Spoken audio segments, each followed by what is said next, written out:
Hello and welcome to The Gist. I'm your host, Chris Vetrano, here to break down all the things happening in pop culture and interviewing the people that make it pop. Today, we have an icon back in our midst. He's a hook writer and a hit maker who is never afraid to push boundaries, blend genres, and tell his truth. As the electrifying frontman of Neon Trees, he's delivered countless hits that are the soundtrack of my life and our lives. As he and his bandmates hit the road with their brand new album, Sink Your Teeth, out now, here he is to share all the details. Please welcome to The Gist, Tyler Glenn. Hey, Hello. Chris. Good to see you. Yeah, thank you for coming back. Thanks for the always glowing intros. Those are day boosters for sure. Thank you. Good. Yeah, I mean, last time you were here, the single had just dropped, and you hinted that there was an album coming, and now we have Sink Your Teeth, and you guys have done it again, another album of bops and hits and Oh, thank you. r- rock classics. I love it so much. You know that we talked about this last time, and you know that I've been a fan for many, many years Yes, of thank of you. what you guys do. And yeah, I mean, I know we talked again last time we talked about the like thematic elements that you have on your albums. You've always kind of had that when you go in. And we had the single, so you weren't really giving away. So tell me, like, where did this album, like, what was the theme for you? What is the story that you set out to tell with Sink Your Teeth? Yeah, it did start. I hate bringing up the pandemic, but it's like just a part of like where we all came from in this decade. Also today marks 5 years, I think, when lockdown started.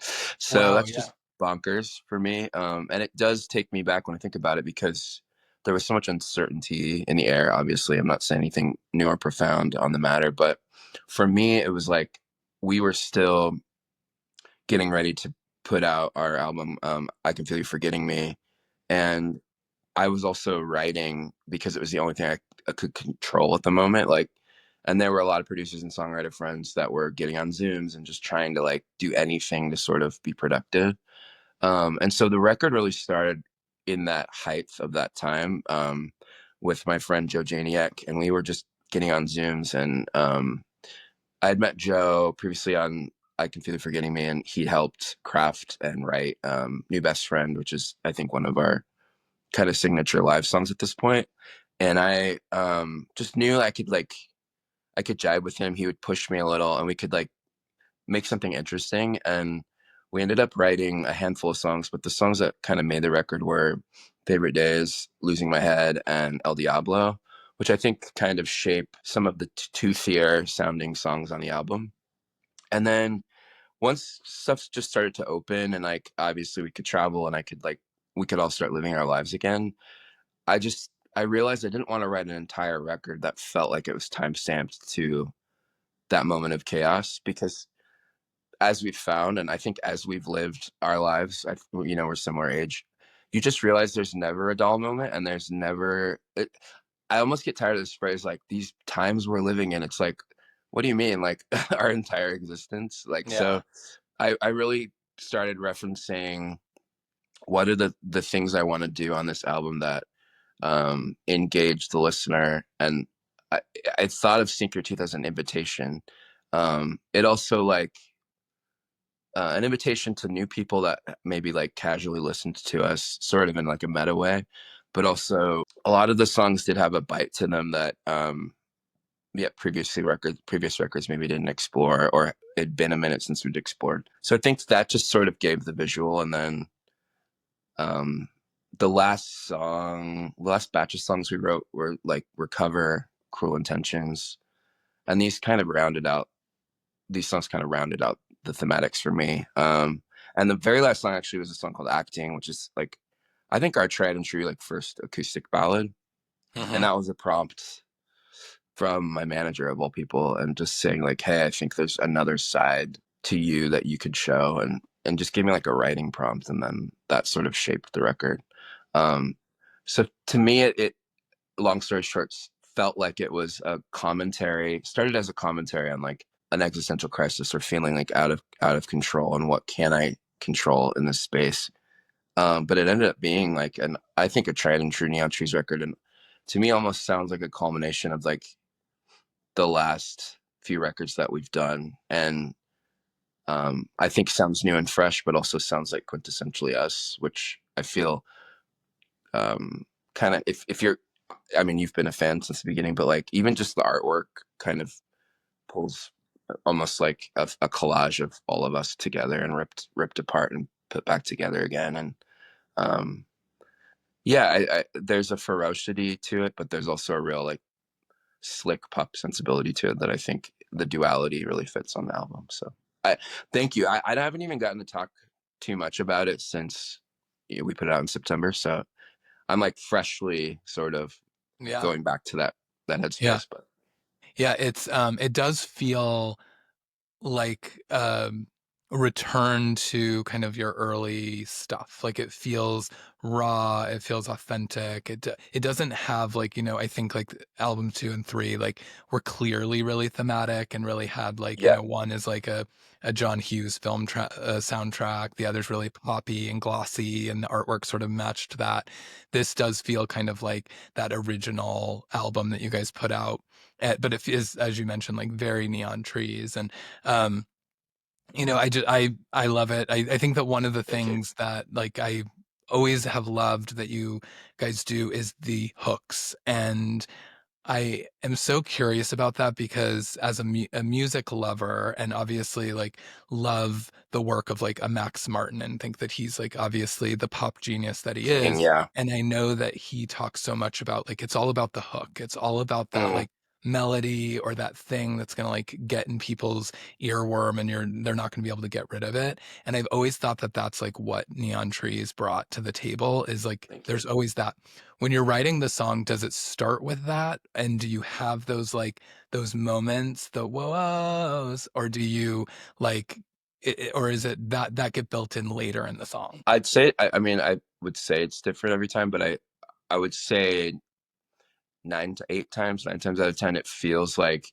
um the even just tonally like a sound of a synth kind of gets me into a headspace or even the fundamentals of a track, and then that we start building, and then a lot of it's just lyric for me. Like lyrics come, and I can always change lyrics, right? Like that's the thing I don't feel like completely glued to, but lyrics just help. Actual words really help me like get in the headspace, even if I'm not committed to the complete idea. So like yeah, like favorite days was like a rant. I know we talked about that last time, but it was more like a rant or a poem, and it had a lot of like those lyrics written out just in like a stream of consciousness. And then the chorus I feel like was a whole separate session where we just like focused on like how do we like Loctite this thing. And we did have we always have references like depending on who I work with, but often I like to pull references. I know some writers don't because you can kind of get lost in the forest of that, but I love to have like a little like for example, Bad Dreams started where there's a Haim and Toro Imoy remix of 3 a.m., which is very niche Hmm. Haim shit, but like it was the remix that Tori Imoy did on the production of that Haim song sort of like is the chords of Bad Dreams, and then once you write the song, that song you don't even hear anymore in the song, but it's sort of like I love a little reference point. Um Dan Book, who I really collaborated the most with on this album, he really is great at just like what are you listening to lately, and we could start with a SZA song and then it ends up sounding nothing like that because it's a Neon Mm, Trees record, but it's just right. sort of getting a foundation of chords and then moving chords and or just a tone. um but yeah, I am a student of pop at this point. I think I always was just out of interest, but there were early people in our team or old managers even that maybe isn't in my life anymore, but I do look back to as someone that said like, look at your favorite songs, like a list of your favorite songs, or look at a list of your favorite number ones, and what do they have in common, and how can you like glean things from them while completely being original, and and I owe writers like Charlie XCX or the 1975 or Gaga to like showing that like actually there is reinvention in pop music, even though there's only four chords, and there's really only so many ideas, right? But Hmm. for some reason, we still keep listening to these new records that these artists put out. And so I've always felt really emboldened by artists like that. That like, I've always felt that way. Like I've always had that headspace of like, pop isn't a dirty word, and like melody first. I'm a huge Huey Lewis and the News fan. I'm a huge Madonna fan, like Michael Jackson. So I was never afraid of that, but I also, have been able to fill in my, library or my education with a lot of like bands that or artists that really like tonally set the mood and like are sort of like cultural shifters. So, but lyrics and melody and those little earworms have always been like so important to me. And often it's me, and often it's the one writer I'm collaborating with. But yeah, I I mean, don't know. I don't necessarily have like a huge team that like comes in and we all like think tank for yeah. 5 months or Pie- something. So Piece it together. Yeah. No, I mean, I think that that's like obvious. I mean, you say student of pop, but I think like teacher of pop. Like you've been in this for thank a you, long time. You do have like so many really recognizable hits, and as a fan and as somebody who you know plays your music and consumes your music, it's like if people are like, oh, do I know Neon Trees or whatever, I'm like, you do. You know Neon Trees, and you like you put on one 10 seconds of one of the songs and they're like, oh, of course I know the song. Like it, because that is truly like what your genre is it's like this recognizable sound that you thank you, guys deliver. And I mean, this is the fifth studio album. And so, to say you're a student or do, I mean, you are a trailblazer in doing those things. thank And you, I think that there are so many artists that probably are looking to you guys and saying how are they writing stuff that's just so like fucking hooky and amazing. And and that's because not everyone can do that. I mean, I think that's where a lot of music is today too, is like we lack. There's a couple of artists that I have been like, I'm really into the new like Gaga record, and yeah, me too. and We I'm should like, we oh should talk about that. I know it's your yeah. show, but Yeah, no, I want to get your thoughts because this is like the thing is like it's to me I was talking with my husband about Chromatica, and he was like, I loved Chromatica, and it was like this, and I was like, for me there's just like not a song that like I constantly like go to where I can like remember it. And on already that on chromatic on the specific Chromatica record, I felt like it lacked the hooks and the melody. Like it lacked that like earworm. Like there was mm, amazing songs. I loved the record yeah, front to back, but I was like, I don't know if I'm sticking with it forever. Whereas like I already can tell on this new album, I'm like, oh, there's songs on here that she's back to like doing that again. Like, yeah. yeah, tell me your thoughts on that. It reignite well, Mayhem that we're referencing. Oh man. Reignited like my love. I mean, my love's always been there.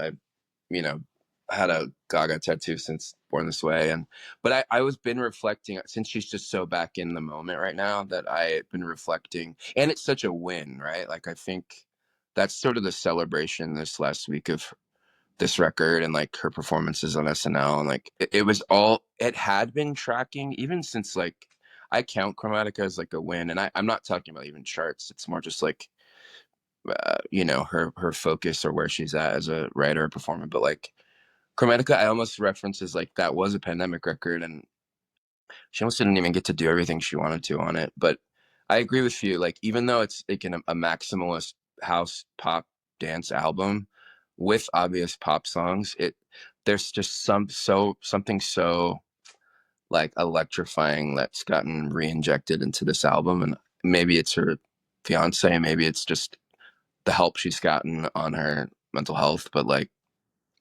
yeah, it's made me feel like a true like little monster again, like 2008, like um almost fearless again, like because and I hate to bring up politics for this, we're back in such a well, again, I'm using that dumb phrase, but like we're in this divisive heated thing about just like people's existence and identity, and then you need a Gaga or a just someone to like go fuck all this bullshit. Like we do have people in our corner.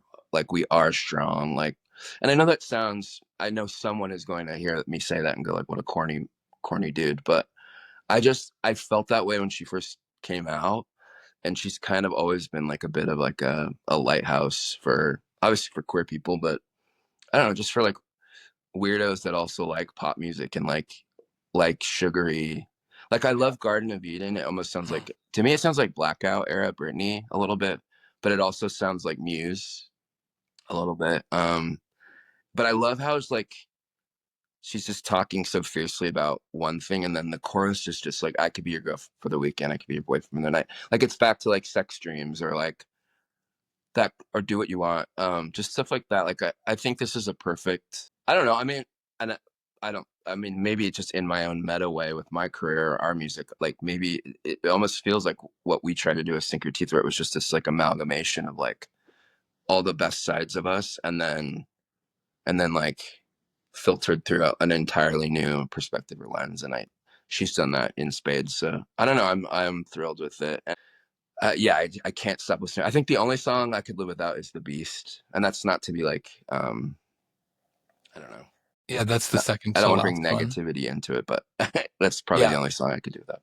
No, agreed. I mean, like, and it's such a, like it's a dance record, like, but it's also kind of a rock record. It's like, it just makes you want to move. And I love that. And that's like something that I definitely think your music does as well. And like, Thank you. and even on like a blade of grass, like, on that kind of a song, it still has so much. So like, I agree with you on the beast. Like, Garden of Eden is definitely like probably my standout. I like Zombie Boy. Like, I mean, I like what she's doing and bringing, and I'm very excited for Mayhem Monster to Oh come my because I'm god. ready for more.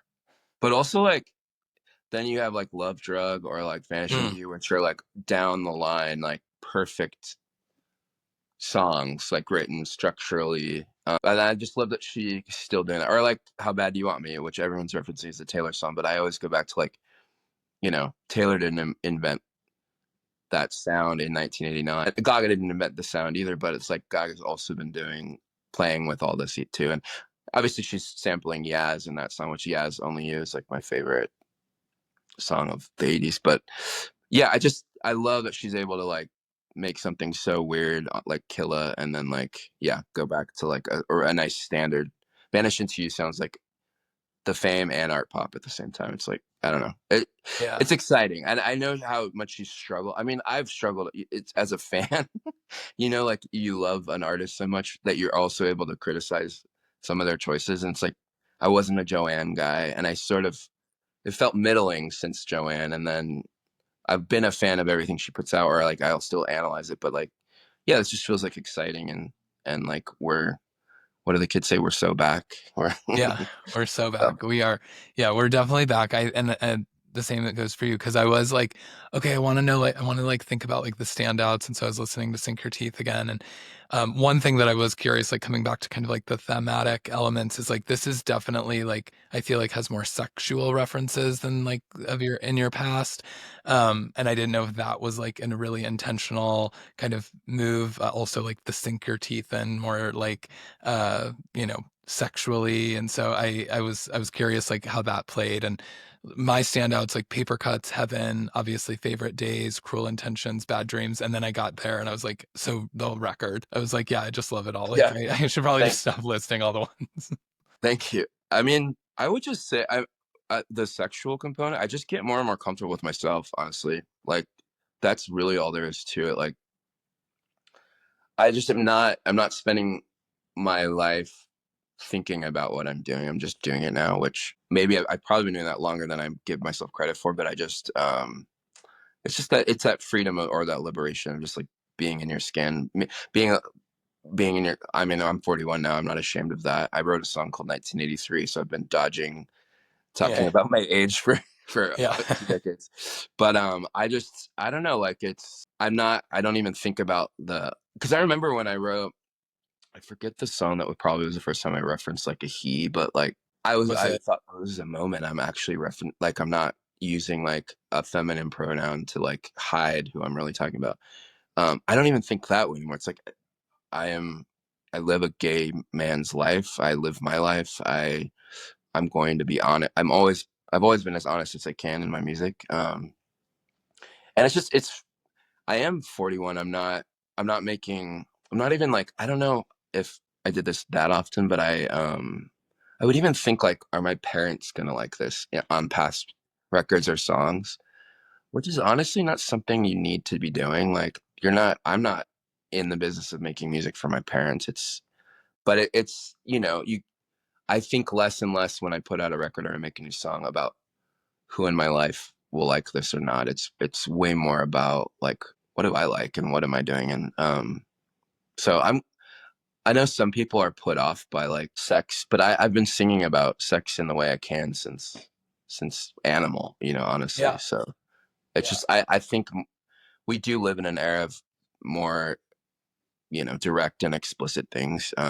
Because, you know, I think there's a beauty in always the poetry of what you're talking about. But I think, I don't know, I like, again, like artists I've already referenced on this interview, but like that are just really direct, and that adds a freshness and a unique perspective that other artists can't, even if you're talking about sex for the billionth time in a pop song, but Yeah.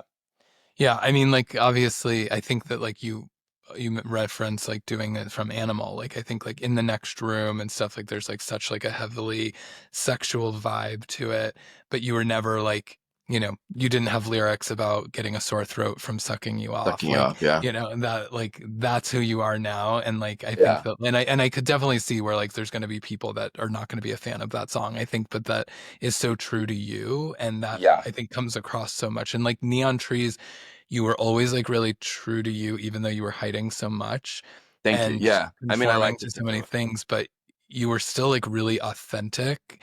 And I think now even just more so because you're being you. Thank you. Yeah, even on acting, I find that line clever because it is so explicit and so like jarring, and not to me, and probably not to you because that's just our lives, but like it's also, if you take the sexuality out of it, just the idea like I fucking sucked your personality off, or you know, I I've been sucking your dick, like in a more proverbial way, like not even in a sexual act way, like. And then when I've explained that, or when I've heard some feedback from people, they're like, no, that's actually how I heard it for the first time. I maybe didn't even hear it like oral sex. They almost sort of like, yeah, you've been like fucking me for years, and you've just been taking my energy, and so that's what made me go like, there is poetry and depth to this line. It's not just like, brazen, which I do like to add meaning in everything I do, but yeah. Yeah. I think it was on Pop Psychology that you referenced he for the first time, but is that I would is say that yeah, accurate? because I was Okay. thinking, because I know on Picture Show I say I'm tired of being a fag because I'm queer, but that was like also years before it came out. But I think, yeah, I probably pop psychology for sure. Yeah, I remember the fag line. I was and I resonate, but I think that like this lyric and acting that we're just talking about is like I heard it and it was like, yeah, just because he's like flamboyant. Like he's like a flamboyant, electrifying performer on stage, and just because he's that doesn't mean like this other thing. Like, and so I read it as something different, and then but I remember, and I can't remember which song it is, but I want to say it was I like know, I feel like a "Text Me in the loser. Morning" Like I or can't like remember. you should know your lyrics, but but I was like, I think it's like "Text Me in the Morning," or it's like one of the songs that I remember being like, oh, he's like definitely coming out. Like now it's Mm, like this he's putting this in the song, which I remember thinking that as a fan and feeling like, as someone that already connected to the music so much, like feeling even more so connected because now it was a music for me. hell And yeah. yeah, it was great. Um, I want to get your take too on like, we talked about Gaga, but this last year has been like the year of the pop girlies, and like obviously Yeah. you've already mentioned Charlie XCX. I know you love. There's Sabrina, there's Chapel, there's Tate. What are your kind of thoughts about this like new pop girly era? It's awesome. I mean, I it's funny because I've never not, and I'm not trying to sound cool or pretentious, it's just facts. Like I've never not listened to pop music, and um always thought like, even this year started out with Rose Gray. Have you heard the Rose Gray album yet? You need to like, she's this she just put it out, but like, um She's from the UK, and she's doing a mix of like a Charlie, a Gaga, and a almost like a Kylie thing, but like it's really fresh and young sounding, and it's cool. So Rose Gray, I would suggest. But there's always been like artists still like keeping it real or like keeping it pop that I just I'm like maybe not as gobsmacked by how many like this is clearly a defining this last year has clearly been a defining year, like almost feels like the new era has come in. I mean, and not to suck shit on our girl Katie, but it's like when the legends of old, or like the the people, the prophets or the goddesses of the last decade are kind of flopping.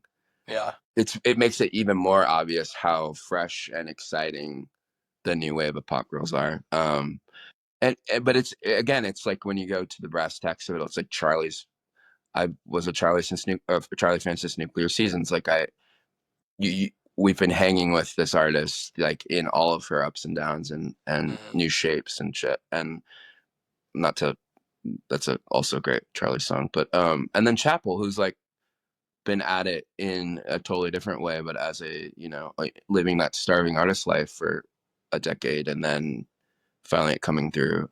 I just love it's almost like the payoff of like dealing with the tropical house and like really dark pop middle section from like 2015 to 2019, that we have this payoff of like, I mean, it made me feel like relevant in my own skin again, because like the even like hearing Taste off of Sabrina's album, like just like, oh, we're back to like pop rock, and like you can have guitar on pop songs again, and like I don't know, there's just something that, and then Chapel obviously, like so refreshing. And then on the flip, you have a Charlie who's doing like taking it and just putting it in a blender, and it still comes out so like great and obvious. Yeah.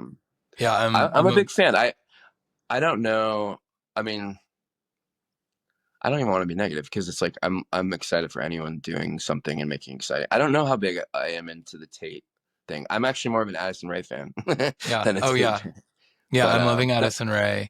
yeah, I specifically actually, it's funny that you say that about Tate because I was like kind of avoiding that as well earlier when I was like talking about like the hooks and the melodies. It's like every song I hear about from Tate McRae, I'm like, yeah, it's a good song. Like Greedy and X's, like I see why they were hits. I see why she has like her tour is selling out. I see like why she's doing that. But I'm like, these songs don't like stick with me. Like I'm not a super fan of them. And everyone keeps coming to me because everyone knows that like my queen is Britney. And they're like, Tate's the new Britney. Like you would love her because she's the new Britney. I'm like, first of all, there is no new Britney. There will never no, be Britney. But just because she dances, like, doesn't make her Britney. I was like, because Britney had hooks. Like, I mean, Britney had Max Martin, but like Britney had songs that will always remember, and when you hear a moment of it, you know it. It's like the Neon yeah, Tree song that like, I was saying, like you play 10 seconds, you know it. A Tate song yeah, is like forgettable. yeah. And she also like Brittany was able to, I know she had writer collaborators throughout all her records, but like she was really, even if like the songs were fail safe, even though the productions got even increasingly more interesting and like future leaning, and Tate's got that. And I'm not here to criticize, an early Yeah. 20s pop girl, 'cause she's doing her No. thing. Um, but yeah, I don't even think Tate would finds I'm speaking for her, but I don't even think she finds the new Britney thing exciting, because I'm sure all she wants to. We didn't want to be the new Killers or the new Right. Strokes or whatever Yeah. artist came right before us or whatever. But yeah. So I agree with you though. There's just something so exciting right now at this moment about real songwriting. And it's all real songwriting, but like that real, like we're back to like, oh, this like Good Luck Babe will be a song in the ether in the wallpaper forever. Pink Pony Totally. Club, Yeah. these Sabrina songs, Please Please Please, like it's going we're these are new classics. And they almost don't give a timestamp, where maybe something like Brat maybe won't age very well in 5 years, because we'll we'll be taken right back to Brat Summer. And I don't know, like that'll be an interesting thing, and that's probably not even something I need to worry about. But like as a connoisseur, like student teacher of pop, I love I love it. it's always given me a thrill, and like I think the peeps are winning. I mean, I don't know where the boys are. Benson Boone's not doing it for me. I love when it is hard being a singer in a band that's been able to maintain a career, whether we've been in the spotlight or not. Where when you hear that thing like, where are the guys in pop music? And I'm like, I don't know. We are here. I guess we just, you know, I don't. That's I probably a mean, whole separate conversation. But I know. I was gonna say, do you feel like that's, it's like you were talking about like politics, and you can bring up like, why did Beyonce take so long to win Album of the Year, and like there's so many things that you could start to point at, and it's like, is it because like we as a society, not you and I on this call, but the we as society like don't accept pop music for men? maybe, yeah. I mean, the well, when we were growing up, we certainly did with the Michael Jacksons and the George Michaels of it all. Yeah, Yeah, it's interesting. it's I don't true. know. And I mean, I we mean, have we had also had Harry boy Harry bands. Styles doing his thing, and Harry did it and came. I mean, the boy bands also, obviously, but I feel like, yeah, we miss like.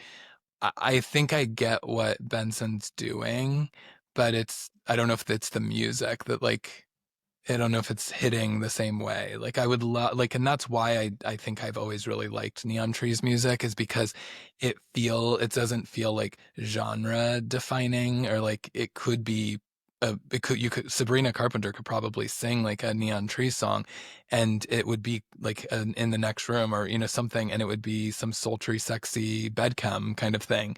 But like, and when you're rolling around on stage and jumping and doing all of the stuff that you do on stage, like, there's just not a lot of people that do that, and from the male side, or I think that they like tone it down, or it becomes kind of boring. And and yes, of course we had like Justin and stuff, but then he had such an epic kind of fall from grace. And so it's like, yeah, it's too bad that we don't have more male pop stars that are kind of paving that same way. yeah, I think role model is kind of interesting. Like I don't know. There's definitely a few that are interesting, but then I go back and it's like I think all I like to listen to are female voices Yeah, sometimes too. So like true. I don't know. Yeah. I am definitely more drawn to that. But well, let's talk about the tour, because Yes.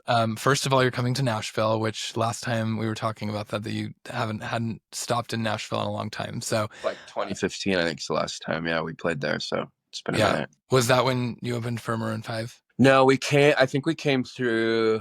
Um, it was like a headlining. It was like probably the last headlining run before we Oh, took a that's little right. bit of a break. Yeah, I think, yeah, I think you guys are like at Marathon, or it was a small. It was like a kind of like weirdly small venue, which I don't mind. I love.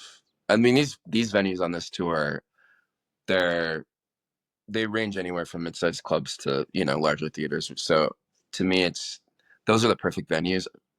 I love a huge pop spectacle show that um isn't where we're at, but I what I love about a headline run like this coming up is that I can see people's faces. I feel like I can really connect. We did a run over the summer with opening for 311, and that was a real struggle for me. It like almost took me back to when we opened for like Offspring in 2012. Like when it made me feel like all the work we've done like hasn't done anything. And then it was a mind fuck for sure because we're opening again. We're playing at 6 p.m. At an Mhm. outside amphitheater in the blazing hot. I'm way gayer than I like, confidently out. And I the 311 camp team, AWOL Nation, everyone was so nice, kind, accepting, lovely, lovely people. The fan base that we were playing for, it it became hit or miss for like 6 weeks, and it was a real struggle for me because it's like we've done all this work. I know that everyone in this crowd knows at least two songs by us. Like, why is this feeling so like pulling teeth to get people to even move? And that's been something I've had to reengage.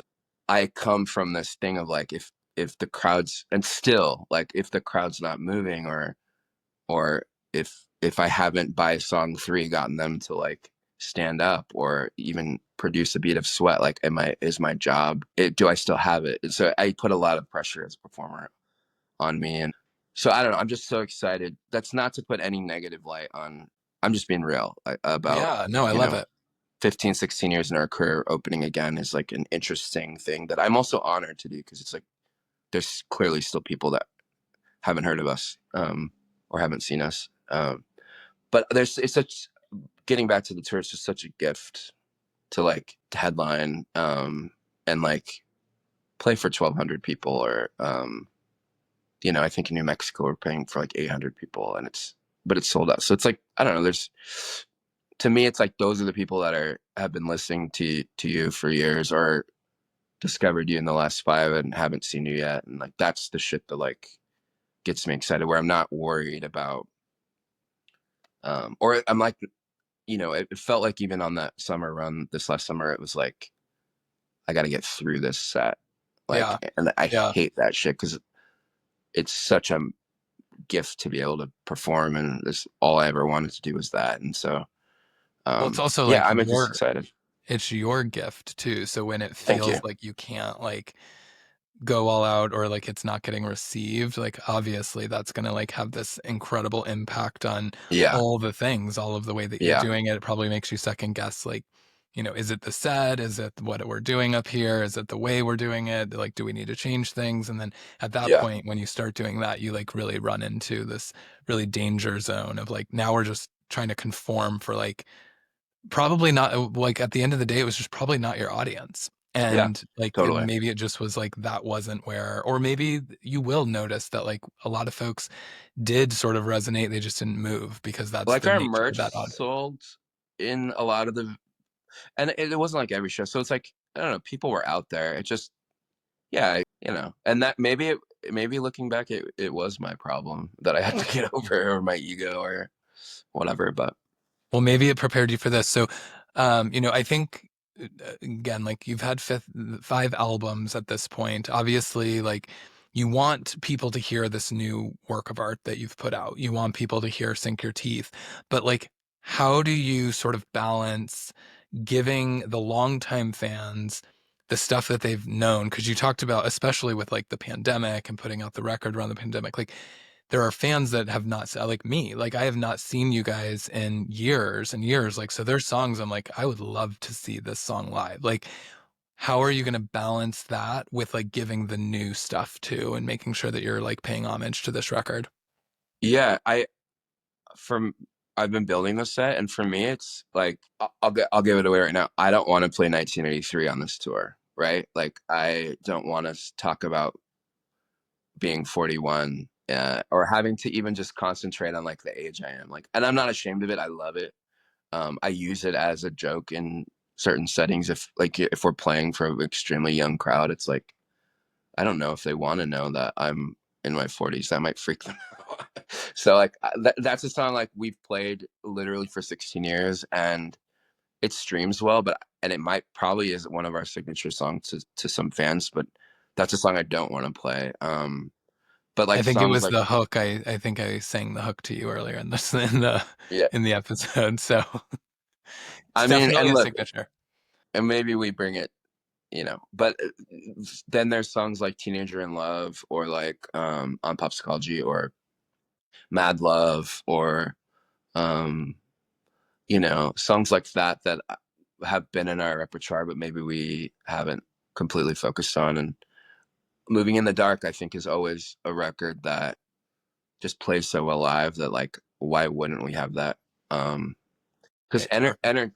oh, awesome. Yeah. I mean, like, yeah, energetically wise too, it's like sometimes I'm not even looking at it in terms of like, do I have enough from each record or era? It's more like, how is the flow going? Like, I want, because I love to have a build, just like building an album track list, like, a show reaching that like impossible peak is so exciting. I think I know that's how I feel when I go see my favorite shit. So like, yeah, and it's considering all things, like, but again, like, it is the Sink Your Teeth shows, and like, I think we're playing about 3/4 of the record. I also recognize, like, I think I just saw Weezer play, and like I didn't want to hear too much of like anything past Mm, 2005, but right. and I think they paid attention to that too. Like they played a lot from Pinkerton and shits. But like I I also think that realized, that's like yeah, changing quite a bit in the music industry in general. Is like I noticed as like with people doing Vegas residencies, and I think in the pandemic everyone kind of like figured out like this is the new normal, and like because it stopped that sort of like touring cycle where people were like, I'm putting out an album and then I'm going to go tour it and then another album and another tour, and so like your fans could just constantly consume your new stuff. It kind of put a stop to all of that, and then people hmm started releasing songs, and then it was like, oh well, I've got two albums now to perform, but also there's people that probably didn't see me on the last run, so I got to like give that album. And it started really turning into this greatest hits, and like where now everyone's kind of doing the greatest hits shows. And I think that that's I mean I was looking at some of the shows coming through, and I was like, with the way that ticket prices are too now, it's like so much harder to pick and choose. And I've heard like that some of the like Beyonce dates aren't selling very well, and some of the like, and everyone's like, what's going on, does that mean the end? And I'm like, no, but also like, mm, you know we were looking at like Sabrina when she was coming through, and like if you want like a decent seat, you're paying over $1,000 per seat. yeah, And it's like that's crazy. I When I was growing up, I went and saw concerts for maybe $200 for like really great seats. And so it's like we're boxing people out. And so I think that's the other piece of it, is like when you're building yeah. a set, you're kind of building like, I'm probably the show you're coming to this month or this year or this. Well, and if we look at like the the imperial nature of Taylor and like the saturation of her tour, like we can't you can't talk about like greatest hits or era shows without referencing like obviously the biggest tour in the last few decade. And even like on the Favorite Days tour that we did in 2023 after Favorite Days came out, I kind of built a set like an Eras set. Like we did play like almost like acts of each album. And I don't want to be beholden to that on this run. Like I want to play Lessons in Love into El Diablo, or have like almost energetic sections where it's like for the next six songs you're shaking your ass and then we'll take a breath, Yeah, or the tone will change. So I am considering all that. And like there's obvious songs from the new album that we've promoted or like have a visual or have maybe lived a little longer in the culture, the ether. But like I want to play a song like Recover or Acting from Sink Your Teeth, because again, as much as a show is like almost like a celebration of the album or the artist, it's like also still a promotional tool. And I realize like some people are still only coming because they know a handful of songs from the radio, but they've never seen us, or you know so sure. I But I think kind of like, consider all of it.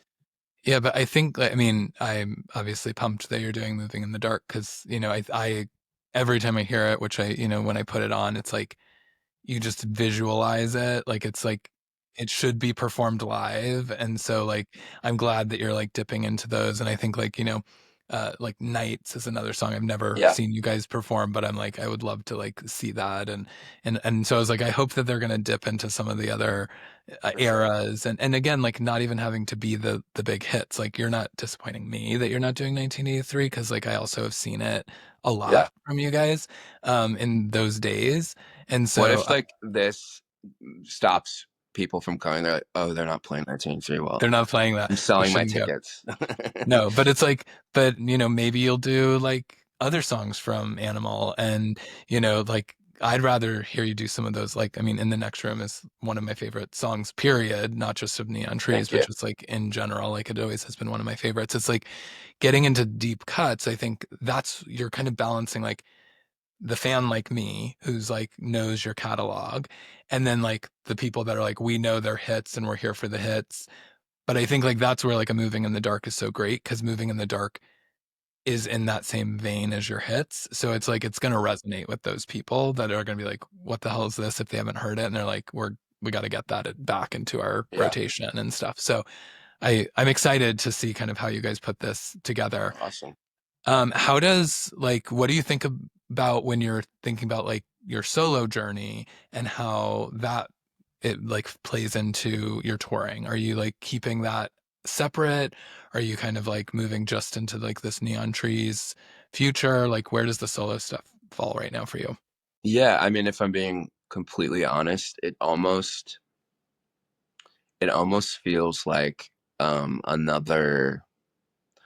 It's absolutely a excommunication totally a record that I'm proud of, and like in spades, like it might be the thing that I get the most commentary back, like on the streets, or like the people that really or feel genuine, or like really like need to talk to me about a feeling or a thing that they experience, like that bodywork's usually the thing that they reference, which is amazing. Because when I was making it, it's like I felt like no one cared or no one listened to it, and I know that's not true. But when you're in it and in that feeling, I don't know. I almost treat it as like a because I will also get comments often still where it's like, "Are you going to make another solo album?" And I think often when they say that, they're thinking I'm going to make another excommunication. I just don't think I'll ever, hopefully, be in a mindset that's that painful and raw. And I don't require that to make honest music either. Like I think, um, but I always glean from the things that like are refining me or making me like a hopefully a better person. And I will, sometimes that's the roughest times of your life. Yeah. Um, but I But you're mean, also like, making honest music as Neon Trees too. So yeah, I it's know, like, and that's the thing. It's like I appreciate that because it often I almost used neon trees at least like up to like pop psychology or through pop psychology. It was always kind of like my a different hat or a different wig or a different whatever you want to say. yeah, But like I think you're very right on that phrase in terms of just like I have been able to merge both. I don't like when I write under Tyler Glenn, I feel like I'm writing under Tyler Glenn in Neon Trees, and I have probably since I Can Feel It Forgetting Me. Just there's, and that probably has a lot to do with like the relationships within the band and like the the headway we've made as like a group, and like I maybe probably even mentioned this last time, but I'm so unafraid, or I don't even give it a second thought when I choose to use a colorful word or lyric. Where maybe in the past I was like, how is Elaine gonna like this, or how is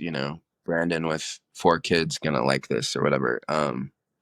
I don't think about that shit anymore, and I don't think my band thinks about that anymore. Like, so I think it's a combination of just like again becoming more and more whole and comfortable in my skin as a yeah, writer. because it feels as though in that and I you're doing Neon Trees, you're doing Sink Your Teeth, like so, I wasn't gonna ask about like, are you gonna do another solo album? But the way in which now that we're talking about that is like the way in which I almost view it is like because you've had these different eras that are so defined of Neon Trees, like that's just one of the eras of your story that like is part of your overall catalog as Neon Trees, as Tyler, Yeah, that just sort of feels like that's what you were going through and that like needed to be just you because yeah, of the content of it. And now like you're still telling your stories and still doing you on these last two records. And yeah, it hasn't changed that. um I think probably like where you know, you did the I always want to say Love Victor theme song. yep, yeah, totally. That I loved that song by the way. Like Thank I you. I think it's a great song. But like that was the only one that like felt like, oh, he really is going like solo. Like he's doing like whereas like excommunication just felt like he needed to do this. So I didn't feel like it was like a Neon Trees is It forever on the almost back could have burner. been. I mean, like songs like off that album, like Blacklight, for example, I think could have been a Neon Tree song for sure. Yeah.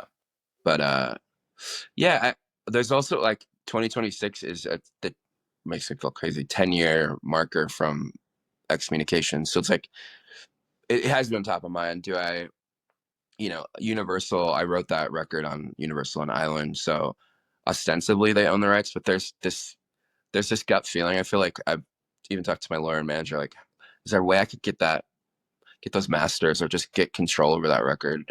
Because I think we've made it back the money on it, and it didn't. It's not necessarily like a cornerstone of their catalog. So it's like I would love to just get it back and like do something with it. I've always wanted to do a special show or like some sort of acknowledgement of it because I don't want it to get lost to time. But yeah, so I do think about it. I just yeah, to your point, like Neon Trees is my artist, like just as much as a Tyler Glenn record, Neon Trees is my artist name almost in some regards. Like that's not to take away that we are a band and absolutely are like, a four-piece band and will remain that way. But I do think of it in terms of like I don't need to like compartmentalize as much as maybe I did 5, 10 years ago. Yeah. No, for sure. Well, I'm so excited for the tour. Is, what if you could give us like, a couple of words, like how would you describe this tour to someone who's, contemplated coming to see it? It's a really it's like a get down to brass tacks rock and roll show. And I think the venues we're playing are suited for that.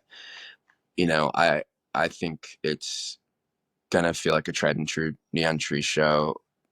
We're not necessarily bringing out too much distraction or bells and whistles. I think it's really about the songs and the performance. And because the venues aren't arenas, I feel like I want to cultivate that almost like church like setting of just like back and forth because I think the truest kind of Neon Tree show is a show of that energy where it's shouting at each other for like for 45 minutes or 90 minutes or however long. Um, so yeah, it's not going to be like an overly frilled out pop show. I think it's really going to just down the line Neon Trees rock and roll show. So You mentioned 2016 being the 10-year anniversary. So are you already thinking about what's next, or are you just like, let's get through this tour, or is there like more music? Are you starting to work? Is this like the time that you start to like it's think more, about that? yeah, there's more. If I had my druthers and it was 2010 again, we'd probably tour on an album for 3 years. If we had the gift or the chance to do that. But I also kind of get that way where I'm like that chapter's closed. On to the next. So yeah, I've been writing again. I know we don't want to. First of all, we do have a team and a manager that has been so like affirming the last like probably since 2022. Um, and so there's not this desire to like take another 4 or 5 years. And, I think there's really a desire to like be in it. I also have this, and this is going to sound kind of amorphous and vague, but like, I really actually want to do something so completely different on the sixth album or the next body of work. And you know, I, that's not to say it'll end up being like that, but I have this energy that I just want to like, I really want to play with something different. In the neon tree space because I feel like we've always evolved and we've continually evolved our sound and to the point where it is us. But I don't know. I There's something kind of enticing me because that we haven't really done on a record where it just feels like a complete about face, and maybe that's risky. But I also don't feel like we're in this under the spotlight where it's like if they don't give me pop psychology 2.0 again, I'm rioting. It's like I feel like we are kind of in a creative space, kind of like how a Paramore or a band that's sort of been around for a while like is getting to play with their sound. I think there's something kind of exciting about that, and so whatever that ends up looking like, but it is in my head, and it's I love my favorite is being in the creative space because that's when I feel um like I have a I don't know, like there's like a safety net or like a boat pulling me to the next island or the next area of the ocean. It's like I feel like the creative space is like, oh, there's still more left and there's still something to say and there's still excitement to this. Does So that yeah, typically like does that like hit you when you're on the road, or are you more focused on that like sink your teeth, or are you going to be like, oh, I'm on the road, I'm getting inspired, I'm going there? I think it's almost like after that I almost turn in the album. It's like I'm excited about our fans hearing the album, but then I'm already thinking about the next thing because the songs aren't. I know it's cliche, but the songs aren't mine anymore. It's that it's sort of like all of the fidgeting and mixing and tweaking and sound design is done. That it's been recorded. It's in someone else's hand now. So I tend to like almost as like as a coping mechanism, like what's next, or and I start to think about like, is there a writer or producer that I've looked up to that I've never worked with that could totally bring something new out of me. I live for collaboration. I love it. So I don't know. I definitely, I think, yeah, tried to like go, okay, that chapter's done, on to the next. But of course, like on the road, it's all I'm thinking about is the show. I there's really no time in the day other than thinking about like preparing for the show and then putting on the show. Maybe like eating something, but like, so yeah, I I tend to just, yeah, I'm very focused on tour when I'm on tour, but yeah, May we have sessions coming up, and there's definitely things in the ether that I'm excited about to explore for sure. Awesome. Well, love having you, love having the conversations. I just think that it's like Thanks. so cool. And, it's very special for me to like have been a fan so long and still like be able to connect with you and be part of like your story and tell your story. And so, I It's can't special to wait. me. Can I just say, just because like, Yeah. I don't know, like, it's not lost on me because, if when you're living your own life and just consumed by that, like you don't stop to go like, where's my place in all this? So it is really affirming that there are people like you and fans like you that like have gone on to do your own thing, but consider us and consider me still. And I don't know, I love that aspect because people do move on to the next thing, and it's it means a lot that we still have people in our corner like that. So I appreciate it. I'm getting all teary eyed. Yeah, me too. No, you guys are worthwhile. And, I wish that, you know, I mean, I'm glad that we're gonna get to see you in intimate venues and like and have this kind of like experience. But I think like stadiums, arenas, like you guys belong on a huge stage, and so I Thank really you. hope that like that continues to like grow, and especially now that you're gonna churn out music and not make us wait a long time in between. That would be great. But yeah, I just love having you. I'm excited to come to the show in Nashville. I'm in New York that week, but which is actually the week this is coming out. But I'm going to come in early that Friday morning so that Oh hell yeah, thank I you. can I'm so that I can sorry see to you. like fuck with your your New York trip, but I appreciate it. No, Like, no, I'm so glad it's you're gonna make it. yeah, it's work stuff. So I'm like happy to come back and go to the show when I get back. So very That's awesome. excited for that. Folks should definitely. It's just neon trees, right, on all the socials. Yeah, yeah. Yeah. Official Uh, neon trees on Instagram, I think, but yeah. Official neon trees, so you Yeah. can follow that for all the dates and links to tickets. Anything else that you want to plug before we wrap? Just come, yeah, come see us. I think, yeah, we've been working really hard and we're excited and we sound fucking good. Like, I'm not, I just Yes. think we're really strong, and I think you'll get your money's worth. And the tickets aren't crazy. Like, in a world of $200, $300 tickets, I think it's a nice night out, and we'll have a good time, and I'll be in Yeah. a good mood because it's about us and not about Yes. another Yes. Absolutely. Cool. Well, yeah, all of you, thanks for listening. Definitely like follow Neon Trees, listen to their music. Sounds like you're going to get a lot of the back catalog as well as three-fourths of the new album. So sink your teeth, but listen to all the old stuff as well. And I'm at CM Vetrano on all the socials. Thanks for listening. And until next time, bye. Bye.